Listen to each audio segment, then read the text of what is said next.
تیرا کلام رہے گا قائم پہاڑ جب نہ رہے خدایا، تیرے منہ کی ایک بات بھی ٹلے گی نہ چاہے کچھ بھی ہو، تیری مان دیے ہے زندہ سونے سے بھی قیمتی، میرا دل یہ دے گواہی ہے یہ کتاب عظیم، نازل کرے اپنا کلام شکستہ دلوں کو سکون ملے، تاریکی دور ہو میری راہیں روشن کر، دل اپنا کلام کثرت سے اے خدا بدل دے، رہائی دے کثرت سے پھل ملا، کلام رہے گا قائم پہاڑ جب نہ رہے خدایا، تیرے منہ کی ایک بات بھی ٹلے گی نہ چاہے کچھ بھی ہو۔ عزیز ناظرین، میں ایاد ظریف آپ تمام دیکھنے والوں کو ہمارے روز کے بائبلی مطالعاتی پروگرام کی نئی قسط میں خوش آمدید کہتا ہوں۔ ابھی ہم امثال کی کتاب کا مطالعہ کر رہے ہیں۔ یہ پرانے عہد نامے کی تیسری شاعرانہ کتاب ہے اور آج ہم پہلے باب کی 5ویں آیت سے باب کے آخر تک مطالعہ کریں گے۔ لیکن پروگرام کے آغاز سے پہلے میں خدا کے خادمین کا اسٹوڈیوز میں خیر مقدم کروں گا۔ ڈاکٹر فیاض خوش آمدید۔ شکریہ بھائی امین خوش آمدید۔ بہت شکریہ۔ آپ کیسے ہیں؟ جی ٹھیک۔ اور اسٹوڈیو میں آئے ہمارے دیگر مہمانوں کو بھی خوش آمدید۔ ڈاکٹر فیاض، سب سے پہلے میں 5ویں آیت سے پڑھنا چاہوں گا، اس کے بعد آپ سے سوال کروں گا۔ 5ویں آیت میں یوں مرقوم ہے، تاکہ دنا آدمی سن کر علم میں ترقی کرے اور فہیم آدمی درست مشورت تک پہنچے۔ یہاں پر دنا آدمی پر زور دیا گیا ہے کہ علم میں ترقی کرے اور فہیم آدمی درست مشورت تک پہنچے۔ آپ اس آیت پر اپنی رائے دیجیے۔ دانا آدمی کی پہچان ہے کہ وہ مزید علم کی خواہش کرتا ہے، درست علم کی، مناسب علم جو خدا کے کلام کے مطابق ہو، اور یہی ایک دانا آدمی کی پہچان ہے، کیونکہ بے وقوف آدمی یہ کہتا ہے کہ میں دولت مند بن گیا ہوں، مجھے کسی چیز کی ضرورت نہیں، لیکن یہ نہیں جانتا کہ تو کمبخت اور خوار اور اندھا ہے۔ اور جو شخص صحیح علم کی تلاش کرے وہ خدا کے پاس آتا ہے تاکہ علم کو سیکھے۔ اور امثال 8ویں باب کی خوبصورت آیت میں یہ لکھا ہے کہ اے سادہ دلو ہوشیاری سیکھو، اے احمقو دانا بنو۔ حکمت نادانوں اور احمقوں کو ڈھونڈتی ہے کہ وہ ہوشیاری سیکھیں اور علم میں ترقی کریں، اور جب احمق کو حکمت ملے اور وہ سیکھے تو اس کو علم میں ترقی کرنے کی ضرورت محسوس ہوتی ہے، صحیح اور مناسب علم، تاکہ دانا آدمی سن کر علم میں ترقی کرے۔ دانا آدمی علم میں ترقی کا خواہش مند ہو، کوئی بھی کبھی درست علم سے سیر جیسے نہیں جیسے وہ ہوتا، علم اور حکمت وہ علم پاتا ہے اور حاصل مزید کرے، ترقی کرنا وہ درست چاہتا ہے۔ فیصلہ کرتا ہے، صحیح۔ درست مشورہ یعنی درست فیصلہ کرنا۔ صحیح۔ کیا بائبل مقدس میں ایسی مثالیں ہیں جن پر یہ الفاظ پورے ہوتے ہیں؟ میں اناجیل کی مثال دیتا ہوں۔ داؤد خدا کی لڑائی لڑتا ہے اور اس میں تمام عمر برائی نہیں پائی جائے گی، اور گو انسان اس کی جان لینے آئے تو بھی مالک کی جان محفوظ رہے گی۔ وہ جانتی تھی کہ خدا داؤد کو بادشاہ مقرر کرے گا، اور اس کو داؤد کے متعلق درست معلومات تھی، اور وہ داؤد کے کاموں کو جانتی تھی۔ اور میں کہوں گا کہ اس نے مصیبت کے وقت کیا کیا، اس نے جا کر اسے تحفہ دیا اور اسے خداوند کہا، اور اوندھے منہ گر کر سجدہ کیا، اور کہا کہ جب خداوند تجھے اسرائیل کا سردار بنائے گا تو تو اپنی لونڈی کو یاد رکھنا۔ یہ شاندار آیت ہے۔ اور سبا کی ملکہ نے سلیمان کی شہرت کے بارے میں سنا، یہوہ کے نام اور خداوند کے نام کا سنا، سو اس نے کیا کیا، اس نے سب کچھ چھوڑا اور اونٹ اور تحائف لے کر سلیمان کی حکمت کے بارے میں مزید جاننے کے لیے آئی کہ اس شخص میں ایسا اس نے کیا ہے۔ آدھا سنا اور باقی معلومات کے لیے خود آئی کہ اس کی معلومات مکمل ہوں۔ جی، صحیح۔ بھائی امین، چھٹی آیت ہے جس سے مثل اور تمثیل کو داناؤں کی باتوں اور ان کے معموں کو سمجھ سکیں۔ کیا داناؤں کی باتیں اور معموں اور مثل اور تمثیل کے معنی ہیں کہ خدا کے کلام میں بھید موجود ہیں؟ خدا کا کلام عظیم اور شاندار ہے، پر اس کو سمجھنے کی ضرورت ہے، ہمیں اس کی گہرائی میں جانے کی ضرورت ہے۔ خدا کا کلام سونے کی کان کی مانند ہے، جو سونے اور قیمتی موتیوں سا ہے، پر جس کے پاس کوئی قیمتی چیز ہو وہ اس کو چھپاتا ہے اور بلکہ خزانے کو محفوظ رکھتا ہے۔ اگر میں چاہتا ہوں کہ خزانہ ڈھونڈوں تو اس کے لیے کھودنا ضروری ہوگا۔ مثلاً ریت بہت عام سی ہے۔ اگر کوئی ریت لینا چاہے تو وہ اس کو زمین کی سطح پر ملتی ہے۔ اگر کوئی سونے کی تلاش کرے تو اس کے لیے زمین کو کھودنا پڑتا ہے۔ مثلاً کہ خداوند نے تمثیلوں میں بات کی ہے کہ بیج بونے والا بیج نکالا۔ کچھ بیج پتھریلی زمین پر گرے، کچھ جھاڑیوں میں، کچھ راہ کے کنارے اور کچھ اچھی زمین پر گرے۔ خداوند نے یہ تمثیل دی تھی، پر اس کے گہرے معنی ہیں۔ جو پرندے بیج چگ گئے وہ شیطان کی نشانی ہیں جو ہم تک اس کلام کو پہنچنے نہیں دیتا ہے۔ جو بیج اچھی زمین پر گرے وہ ہیں جنہوں نے کلام کو قبول کیا اور سمجھا ہے۔ خدا کے عظیم کلام کو ڈھونڈنے اور سمجھنے کی ضرورت ہے۔ اس کو سمجھنا ہمارے لیے بہت زیادہ اہم ہے، اس پر غور کیونکہ کر۔ خداوند تجھے سب باتوں کی سمجھ دے۔ میں کہوں گا کہ صرف خدا کا کلام ہی تمثیلوں اور بھیدوں سے بھرا ہوا نہیں ہے، بلکہ زندگی بھی تماثیلوں سے پر ہے۔ مثلاً یہ بھید کہ صادق مشکل میں ہی کیوں رہتے ہیں، گناہ اور تکلیف کیوں ہے اور کیوں ایسا ہوتا ہے۔ اگر خدا خاموش ہے تو دیندار لوگ دکھ کیوں اٹھاتے ہیں۔ میں کہوں گا بہت منظر سے عام بھید سے خدا ہیں، کا غائب ہونا۔ اور اگر خدا منظر عام پر موجود نہیں، یہ بھید ہے۔ کچھ لوگ چھوٹی عمر میں مر جاتے ہیں جبکہ شریر اچھی صحت پاتے اور اس پوری دنیا پر گناہ اور برائی کو پھیلاتے ہیں، اور زندگی بھی معموں اور بھیدوں سے بھری ہے اور کوئی اسے سمجھ نہیں پاتا سوائے اس کے جو خدا کے کلام کی حکمت حاصل کرتا ہے۔ میں دوبارہ سبا کی ملکہ کی بات کروں گی۔ وہ سلیمان کو جانچنے کے لیے آئی کہ اس سے مشکل سوال کرے۔ یہ سوال بھی معمہ اور بھید ہیں۔ یہاں جو اس کی اس نے ان سمجھ سے چیزوں پر سوال بالاتر کیے۔ تھے، وہ کچھ باتوں سے پریشان تھی، اور وہ اس لیے آئی کہ کسی دانا شخص سے یہ باتیں سمجھے۔ جب وہ آئی تو سلیمان نے اسے جو بتایا اس نے سمجھ لیا۔ مطلب صحیح۔ جو کوئی سمجھنا چاہے تو مسیح کے پاس آئے۔ صحیح۔ دونوں صورتوں میں چاہے وہ زندگی کے بھید ہوں، کلام میں ان بھیدوں کا جواب موجود ہے، یا پھر کلام میں لکھے بھید اور معموں کی بات ہو۔ بائبل میں موتی اور خزانہ چھپا ہے، پر اس کی کنجی روح القدس ہے۔ روح القدس کے پاس جائیں، اسے اپنی زندگی میں جگہ دیں تاکہ وہ کلام کی ان چیزوں کو آپ پر ظاہر کرے۔ اس کے لیے محنت کرنا ضروری ہے۔ محنت کرنا ضروری ہے۔ ٹھیک ہے، اب میں چند آیات پڑھنا چاہوں گا، پھر ہم وقفہ لیں گے اور مہمانوں کے سوالات کے ساتھ حاضر ہوں گے۔ خداوند کا خوف علم کا شروع ہے، لیکن احمق حکمت اور تربیت کی حقارت کرتے ہیں۔ اے میرے بیٹے، اپنے باپ کی تربیت پر کان لگا اور اپنی ماں کی تعلیم کو ترک نہ کر، کیونکہ وہ تیرے سر کے لیے زینت کا صحرا اور تیرے گلے کے لیے توق ہوں گی۔ اے میرے بیٹے، اگر گناہ گار تجھے پھسلائیں تو رضامند نہ ہونا۔ اگر وہ کہیں ہمارے ساتھ چل، ہم خون کرنے کے لیے طاق میں بیٹھیں اور چھپ کر بے گناہ کے لیے ناحق گھات لگائیں، ہم ان کو اس طرح جیتا اور سموچا نگل جائیں جس طرح پاتال مردوں کو نگل جاتا ہے۔ ہم کو ہر قسم کا نفیس مال ملے گا، ہم اپنے گھروں کو لوٹ سے بھر لیں گے۔ تو ہمارے ساتھ مل جا، ہم سب کی ایک ہی تھیلی ہوگی۔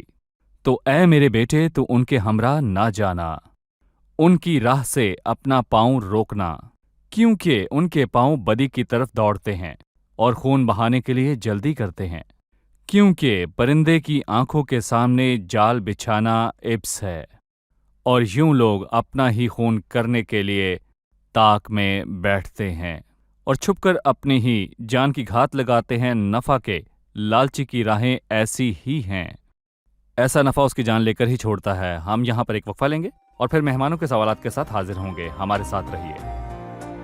اگر آپ طبی لیبارٹری یا تحقیقی لیبارٹری میں جائیں تو وہاں سینکڑوں سیمپلز موجود ہوتے ہیں۔ لوگ اپنے کام اور اپنی تحقیق میں مصروف ہوتے ہیں، اپنے تجربہ کر کے نتیجہ نکالتے ہیں۔